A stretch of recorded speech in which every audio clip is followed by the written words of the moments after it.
All right. Hey, George, how's it going? Everything's good, Paula. How's everything going with you? All good, all good. So, tell me a bit about yourself. Tell me a bit about your background. Okay, yeah. So I'll get into it. My name's Georgie. I own two companies, or the agency is primarily the my main company. Then I have a new offer, which is also its own company. Borks is my lead generation agency. That's what I do full time. And then recently, we also spun up Lead Academy for about the past 5 6 months. Bork's just cold email lead generation agency, pretty much, nothing really too unique about it. And then Lead Academy is one of the only cold email specific coaching programs on the market. So those are my two businesses. I've been doing them. I've been doing Bork's for about a year and a half now, and Lead Academy for about 6 months. Got you, got you. And how did you get started in the beginning? Well, it's actually a funny story because I didn't just get started with Borks right away. I've been like in the marketing scene for quite a while. Everything started off originally. I used to do NFTs and like crypto. That was kind of like the niche that I was in that like just crypto sphere, and I was involved with a lot of NFT projects that were really big. And pretty much, I saw like pretty much waves of growth. So it was always like you're either doing great or you're doing horrible. There was never really like an equilibrium there. It was always like you're doing good or you're doing bad. After a while, I kind of got sick of that. I'm like, I like marketing, but I don't like the instability with crypto. So I ended up going, and but there's also a really hard time getting clients. That was another thing because there's no such thing as cold email and NFTs. Like everyone's anonymous, and it's this big thing, which ended up resulting in me starting my own SMMA. So I ended up quitting the NFTs thing, quitting the crypto thing, even though it was going well. We were doing probably like 10, 15K a month there, and getting into SMMA. So we used to do paid ads for all sorts of like home businesses. So like HVAC companies, remodeling companies, things like that. And we kept doing that. We kept doing that. And the one thing that always kept us from scaling was our service. So we just weren't that good at running ads. And what we what we came to learn is you can't get much results when you're running ads for $10 a day. So we ended up having a bunch of problems with results. And what we had is like a constant across all the different agencies that I ran, me and my partner. That's why I keep saying we. It was me and my partner. We kept seeing that we can get results, or miraculously, we can get results for our clients, right? But we couldn't. I'm confusing myself. We cannot get results for our clients, but we can always get clients. That was kind of like the main thing that we kept seeing is we never had a problem signing people, but we always had a problem delivering for them, right? And at one point, we just kind of decided, like, let's just stick to our strengths. Let's just go and do lead generation as a service for other people. Let's just cut out the paid ads and cut out the NFTs, and we'll just do lead generation for other people as a service. And since we're so good at doing it for ourselves, we'd be probably good at doing it for other people. And that's kind of how we stumbled onto Borgs and ended up going and making this. And then, funny enough, Lead Academy is like one step further. We kept having problems in our agency. We kept needing tools. We kept needing help. We kept needing guidance. I'm sure you know this as well. Like being in a community is very important. And we ended up going and deciding let's make Lead Academy because that was like what we needed. So we ended up doing it for other people, and that's kind of how we ended up stumbling onto both of the businesses. Right, yeah. So, tell me a bit more about like Lead Academy. What's it about? What's the offer? So with Lead Academy, it's meant to be pretty much a no-brainer decision for anyone that's in lead gen. So first and foremost, there's two plans. There's the student plan. There's a professor plan, right? The difference in price is 40 or is $50. So the student plan is $49. The professor plan is $99. Just for the sake of the question, I'll answer for the professor plan because that's like the one that is the obvious valuable one. That comes with a bunch of tools, primarily scrapers. So anybody in lead gen, specifically anybody in cold email, will know how much of a problem data is. It's what's holding back cold email from being better than paid ads. It's the data, right?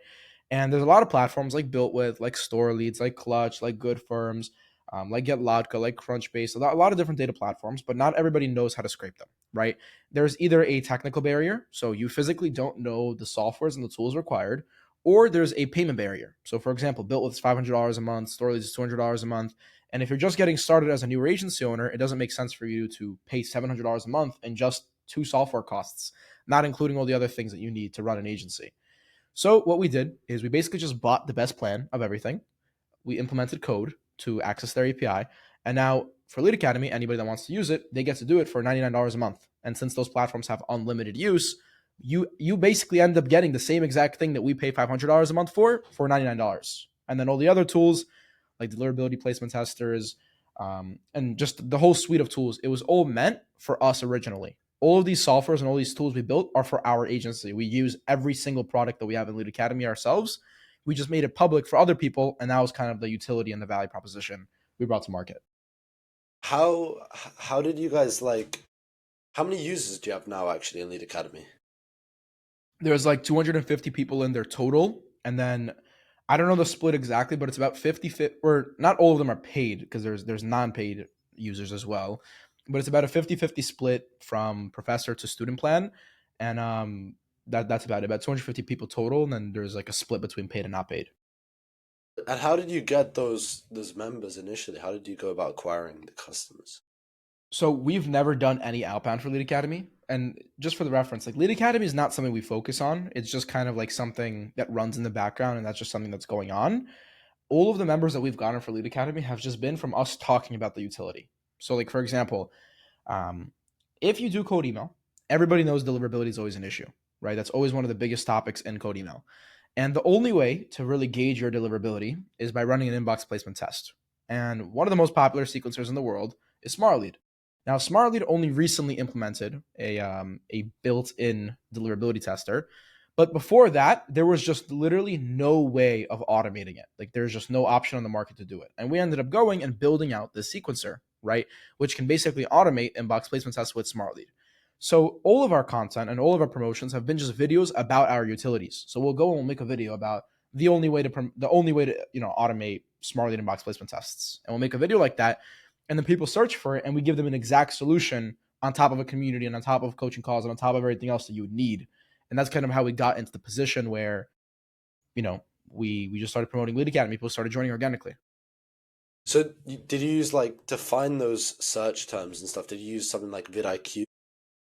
Honestly, we didn't use any tools to find any search terms because we just built what we needed. So, and it's a funny situation because what you're saying is kind of what we did, but backwards. Because it's like we thought to ourselves, what are the problems in our business? And we kind of found, okay, we need this tool, we need this tool, we need this tool.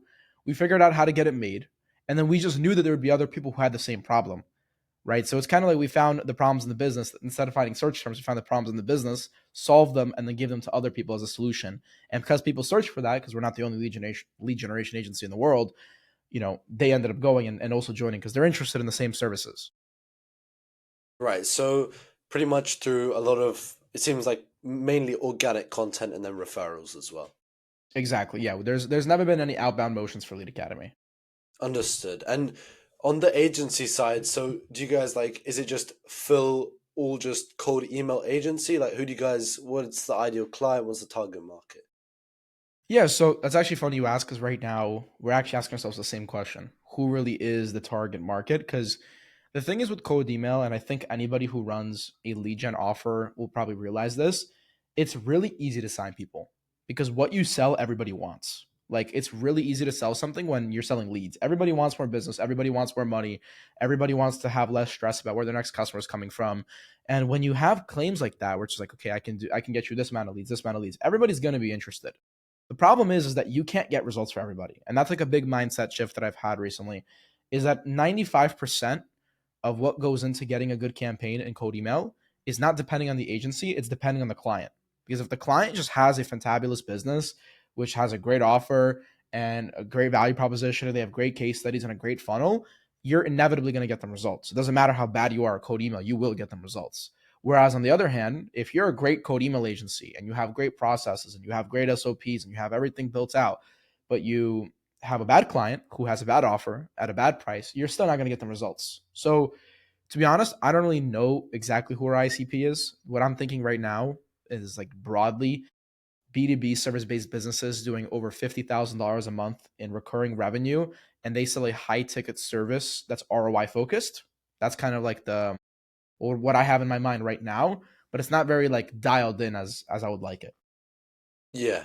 I agree. I think originally I was sort of just doing agencies, then I've sort of realized that SaaS, if they're high ticket, you can sort of help them as well. I think it's just natural in business, you end up Mhm. evolving, pivoting, and then you'll end up finding your own lane where you fit into the market. So what would you say, like, in terms of the agency side, how did you guys get clients for that actually? So it's 50-50 with also inbound and code email. I mean, I think it's a lot easier to say that it's a lot easier to get clients with code email just because like that is like a you turn it on and it works approach. It's like just copy and pastable. Whereas if you're doing inbound, it takes a while for you to get leads, right? I've been posting videos now for on YouTube for about 6 months. We only started seeing kind of like the results from inbound about 3 months ago. And even then, like I posted a lot to get like only a couple of clients out of it. Whereas with cold email, what I'm trying to say is it's 50-50 right now, but it takes a lot less effort to get results from cold email than it does from outbound. So that's how we have it set up right now. Yeah, I agree. I think well, it took me like, 6 months of posting on LinkedIn, probably 3 months. I've quit like two times in between. And then from there, you start getting momentum. I mean, it is a snowball effect at the end of the day with the post. Like, Mm-hmm. you make 30 posts, then the chances are pretty high that you have one which, is an outlier and performs a lot better than the rest. So, in terms of like the cold emails and the strategy behind that, is there, I know recently specifically people are getting a lot very worried and steered away from cold email because of deliverability issues. Like, so Mm-hmm. how can people combat that? What can they do to actually land in the inbox and not in the spam folder? Yes, that's actually that's a funny question because I was thinking about this to myself the other day, and I was kind of imagining it like, why am I always in businesses where there's some sort of exterior factor which has control over your success? I was asking myself the same question the other day. And then it kind of dawned on me that it's every business which has some exterior factor which causes someone's success or not. And even in your situation, right? You deal with LinkedIn. If LinkedIn just bans your client's account, like that's it. There's no more LinkedIn for them. And it doesn't matter how good you are, you can't get them results if their LinkedIn account is banned, right? When I used to run paid ads and my ads would get rejected for discrimination when they were literally about air conditioners, right? There was no discrimination, yet I would still get rejected and I still had an exterior factor controlling my campaigns. Now I'm in cold email, and now I have these like algorithms that nobody knows how they work definitively, and they control your success. And what I realized is that's every single business, and it's specifically in advertising. It's definitely the case, no matter what you do. So my answer for how am I navigating deliverability is obviously we just build new tech and we just figure it out. But the overlying answer from a business perspective is it's always like this. It's never like it's there's no such thing as a business where you're doing advertising and there isn't some sort of exterior factor which can hurt your growth. There's always like that. That's just the risk. That's why people want to hire advertising agencies so much because they don't want to deal with that sort of stuff. Yeah, yeah, agreed, 100%. That makes total sense. And like with the cold email tech stack, because I feel like nowadays it's becoming more of a tech game than Mm-hmm. marketing or copywriting. What tools are working? What tools are people using and seeing results with? Yeah, I mean, honestly, whatever I say now will probably be relevant in like a couple of weeks, just because like things really do change that quickly. I think that's one of the things that a lot of people, what's the word for it? They underestimate. Like people do think that like obviously everybody knows that cold email changed, but they don't realize how quickly it's changing, right? Like one week we could be using this cold email provider, the other week we use another cold email provider. At the moment of you guys or the moment of us recording this, we're using pretty much cheap inboxes, Mailreef, premium boxes, and there's another one. Inboxology. Those are the four providers for email accounts that we use right now. Out of those, we're partnered with two of them. So we're partnered with cheap inboxes and premium boxes. So we promote those in Lead Academy, but we were using them before we started promoting them. And then in terms of sequencers, we have our own private sequencer which we use, and then we also have Smart Lead. Like we're kind of testing out which one's better. And then in terms of everything else, it's pretty standard. Like Million Verifier, we use Scrubby for catch holes. We have our own waterfall enrichment algorithm now, which is another thing we can talk about if you're interested in that. But that's pretty much the infrastructure. Aside from email accounts and sequencer, it's pretty standard, I'd say. And could you just explain what sequences are for anyone who's not, familiar Yeah, with it? that's a good point. So sequences just refers to software which sends the emails. So like Smart Lead, Instantly, those are all sequencers. They sequence emails for you.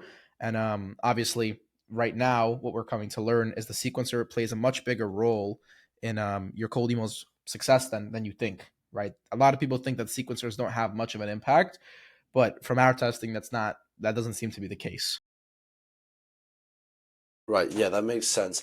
And if you sort of went into, B2B business or like your ideal client, what's the first questions you're asking to work out like what angles or what scripts to run, what campaigns pretty much for the cold email side.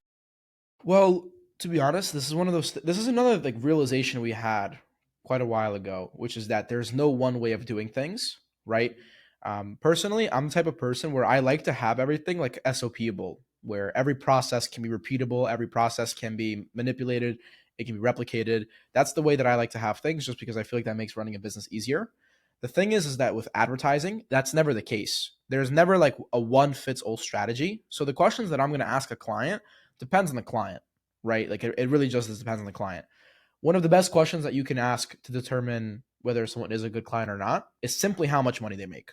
Like that's just simply how much money they make, because the greatest equalizer.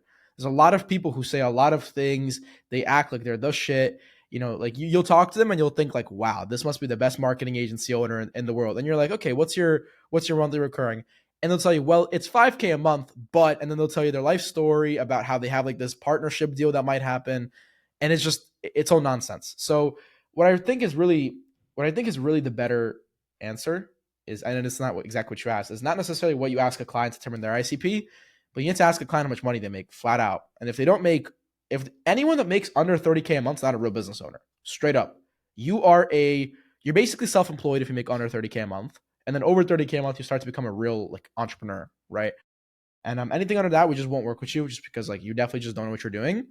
And that's kind of how we look at it. That's the main thing. If you're over 30K a month, it's going to be easy to ask you these questions because you've already figured them out on your own. Yeah, makes sense. Makes sense.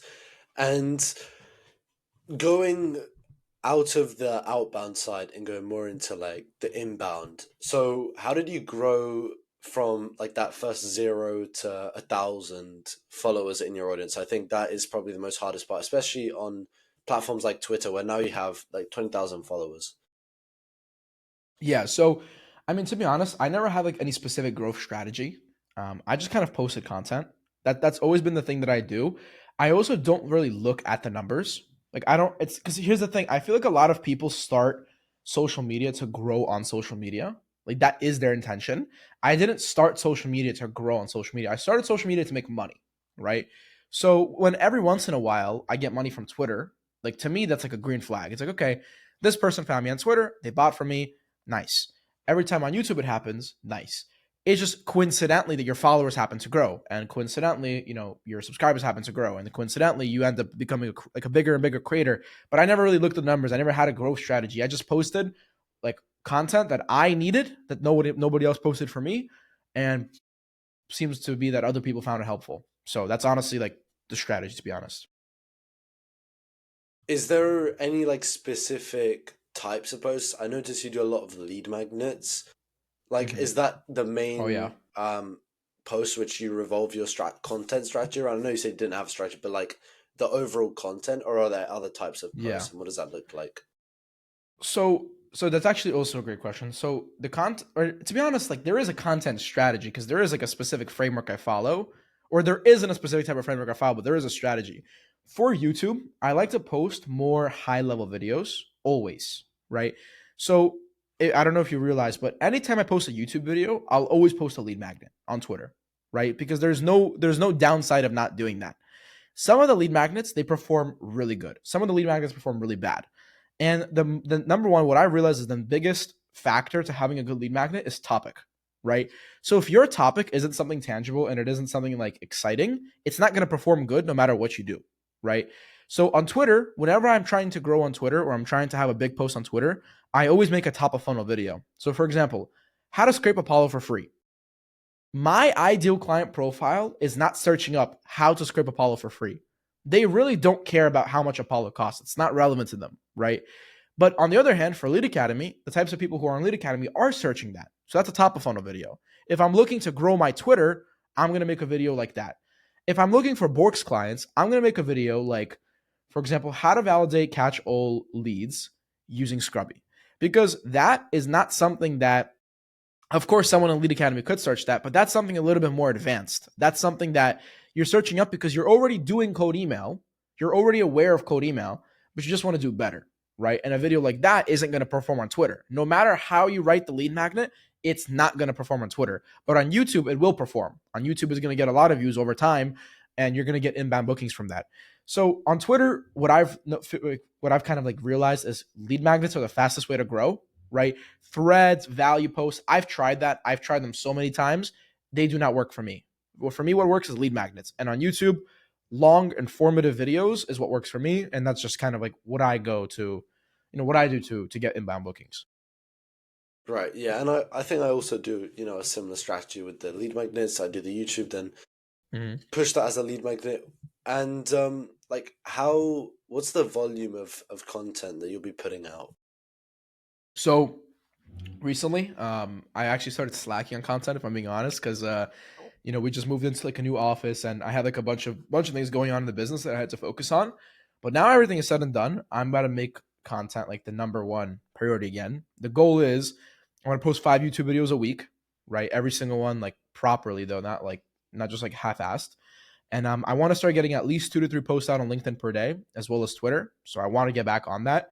But honestly, for me, the KPI is just as much as possible while keeping it like high level and like making it good. Because there's obviously you can make your content bad and then produce a lot of it, but while keeping it good, I want to get like 4 to 5 YouTube videos and 2 to 3 LinkedIn posts a day. Yeah, yeah. That makes sense. And for the YouTube videos, are all of them just optimized, just made for ranking in search, or do you make some where like you're also just trying to, get views from the direct like recommendations and homepage? Yeah, so that's actually something that I've also been thinking about recently is how I should be positioning my videos. Should I be optimizing them from search, or should I be optimizing them for like curiosity and like making people just want to click on it? And honestly, I think it just again depends on the video. What I've sort of realized is I started making a lot of videos, like for example, Smart Lead versus Instantly, right? Like this is an example of a video that I made which performed really well. And it performed really well because it's just an obvious subject. Someone who's searching up Smart Lead versus Instantly is obviously on the verge of starting cold email. And if they're on the verge of starting cold email, they might just be like, honestly, like I don't want to deal with this. I want someone else to do it for me. Right. So that's what I've been doing for quite a while, which is like, okay, it's intent searches. But what I've realized is in the world globally, there's maybe 100,000 people who know how to do code email, like globally in the entire world that actually know how to do code email. And there's probably like 80 million B2B businesses, right? So why would I target 100,000 people when I can target the rest of the 79,990,000 people, right? Like it just doesn't make sense. So recently my content's been kind of straying away from like, hey, this is how you do code email to the guy who already knows how to do code email, but more like, hey, this is an introduction to code email to people that don't know how to do code email, right? So like imagine like a B2B business owner who already makes money, but they just don't do cold email. Not every business does cold email. And that's kind of like what we found to be the best types of videos in terms of revenue. They don't perform that well on YouTube in terms of like views. Those videos only get like 200, 300 views, but they bring in 2, 3 calls every video. So that's obviously what we're optimizing for. Yeah, that makes sense. And more on a like high level, in terms of where you're at in business now, like what would you say is the 20% that got you 80% of the results? Maybe like a way of thinking or certain, lesson. Great question as well. Honestly, what I think people need to realize is it is really not up to, again, it sounds bad coming from a marketing agency owner, but you can be really bad at marketing and get really good results if your clients are just good. Like that's the thing that a lot of people don't realize is it's not about how good you are at cold email. Obviously, if you know nothing, then it's not going to work. But the biggest factor of a successful cold email campaign is the client's offer. If they offer the same thing as everybody else at the same price as everybody else, it doesn't matter how good you are, it's just not going to work, right? All of our best case studies, they were either with clients who had a really good offer or we created a very good lead magnet. It's one or the other, right? But again, it's not I feel like it's not really in the control of the agency, and that's kind of like the 80/20, which is you can grow a lot quicker if you just work with the right people. It's not about them working with the right agency. It's about them being the right company for the agency to work with, if that makes sense. Yeah, that makes sense. That makes sense. And like, was there a specific roadblock or a big challenge that you face like throughout your agency or the lead academy as well, like scaling it up, building it up? Well, I mean, the challenge that we've been facing and we still are facing is kind of like figuring out who is the ideal client profile, right? And I feel like this is a recurring issue with companies that are kind of in this revenue range like us. We're hovering around like 30K a month right now for the agency. And if you read, like, for example, Russell Brunson's books or any of like the bigger marketing guys' books, the main thing they go over, their main thesis is you need to know who you're selling to. You need to know, like, in extreme detail who your ICP is. But the thing is that when you're in my position, right, you can sell to anybody, right? Figuring out who is the type of person who can consistently get results, who also is able to consistently pay you the amount you want, and there's enough of them in TAM. How do you figure out that ICP? That's kind of like the main roadblock, I feel like, to having a very successful agency. And we're still in midst figuring that out. So, I would say that's like an ongoing problem, but we're working on it to figure out who that person will be. Yeah, makes sense. And in terms of like pricing, like, how do you find a good pricing for services Yeah. or digital products? So you're referring to pricing in terms of the agency, like how do we charge? Yeah, or like how should people determine the right price? So another really good question. So with this, we used to do pay per call. So for the majority of the agency's lifespan, we did pay per call. And we didn't do pay per call because we specifically wanted to do pay per call. We did pay per call because we thought it would be really hard to sell the retainer, right? That was kind of like it was a limiting belief that we had. And the thing that a lot of people don't realize is you're selling to businesses. You're not selling to individuals, right?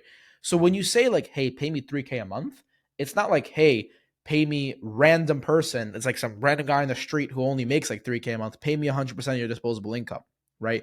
You're offering that to a business, right, which makes 50K a month, right?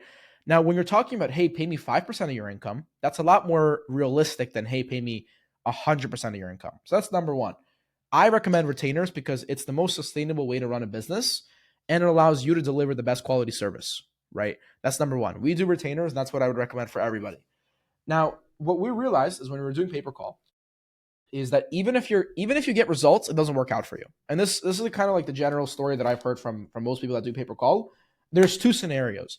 Either number one, you get results, or number two, you don't get results. If you don't get results, the client leaves because you don't get them results.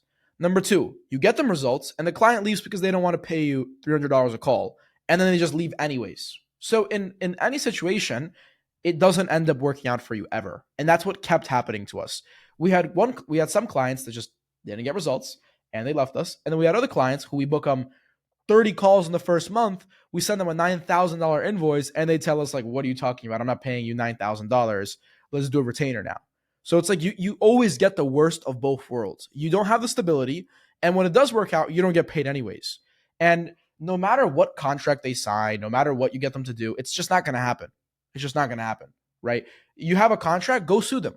Go actually hire a lawyer, go start a lawsuit. You're going to be out like 50 grand just to get your 5 grand from them. Like, it doesn't make any sense. So pay per call overall, I think it's a flawed business model. I wouldn't recommend anybody do it in any industry.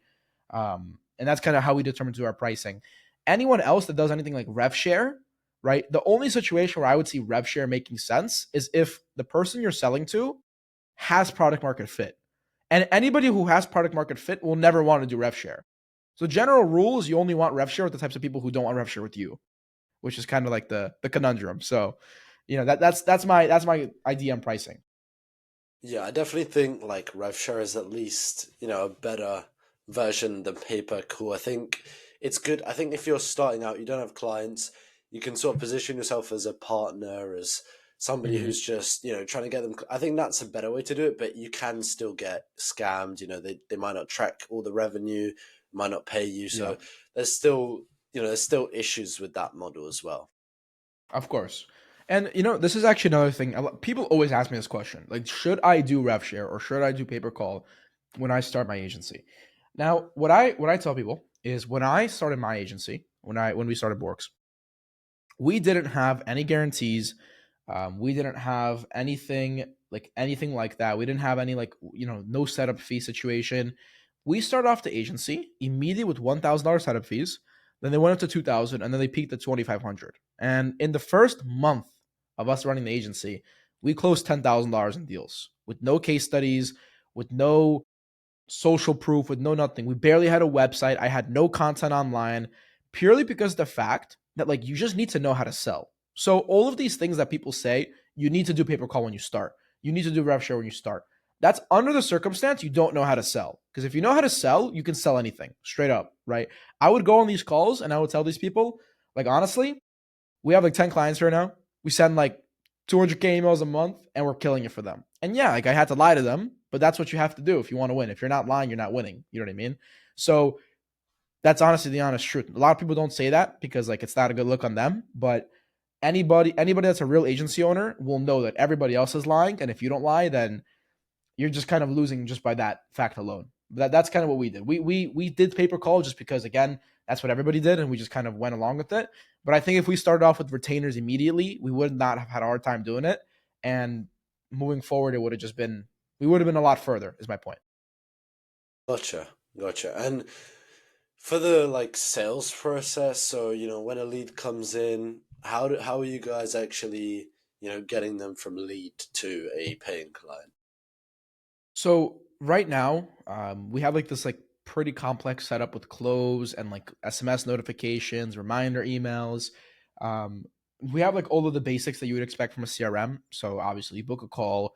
We have attribution. We know where you came from through UTM parameters, depending on the link you booked the county with. Then you have your reminders. That's obvious.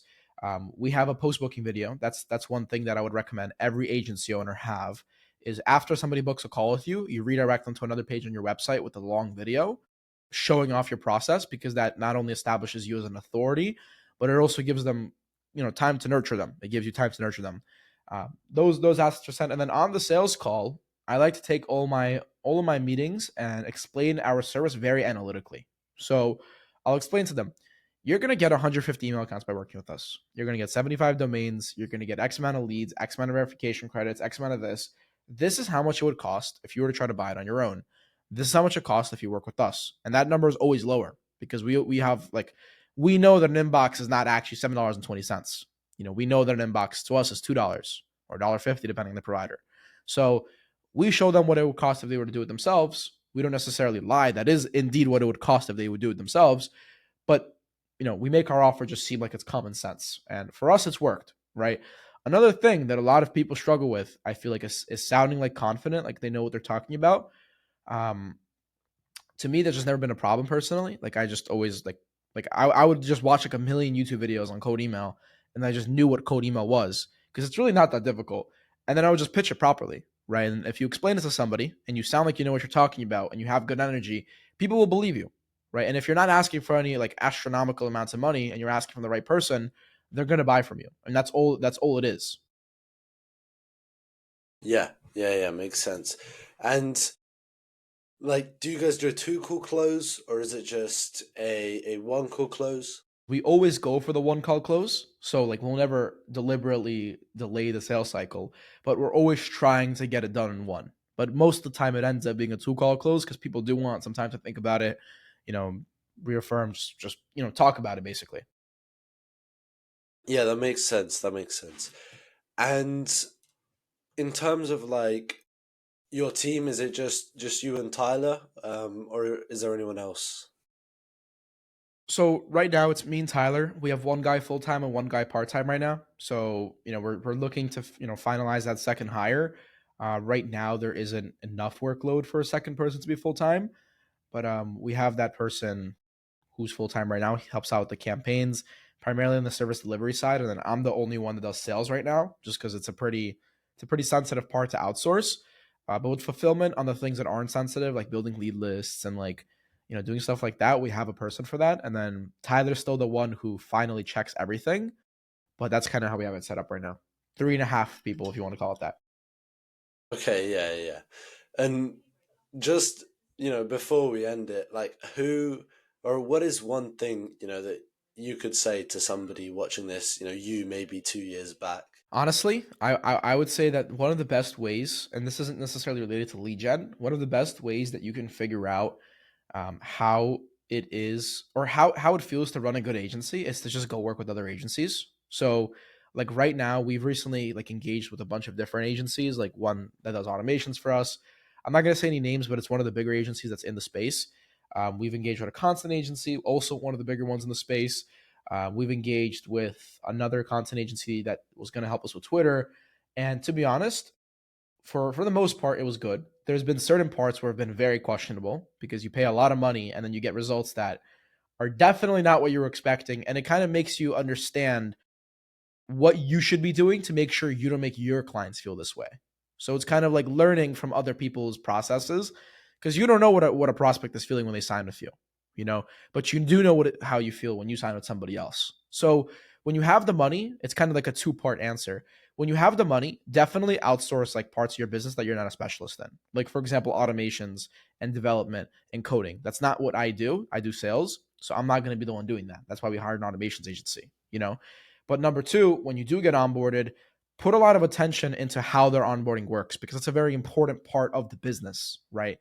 And if you do that, then I feel like you're not only going to learn about your agency, but you're also going to grow quicker because you're having these parts outsourced. Yeah, yeah, that makes sense. So work with other agencies and find out, or at least I think even like being an employee in them or making some kind of relationship with these people so that then you can understand how it works, understand how they operate, and then replicate the good things and improve, what isn't working so well. So Of yeah, it's been course, great yeah, talking to you, and I of course, think I Paula. think there's a lot of golden nuggets in there, and where can people find you if they want more? Yeah, so just Georgie Tishin on all platforms. Georgie is just George and a Y at the end, and then Tishin is Tishin. So if you guys are interested, any platform, Georgie Tishin, we can connect on there. And if you guys are interested in DMing me, Twitter is probably the best place. Um, and yeah, I mean, I'm on everywhere. Perfect, man. All right. Okay. All right, See Paula. ya. It was a pleasure talking to you. Take care, man. Bye bye. You too. You too.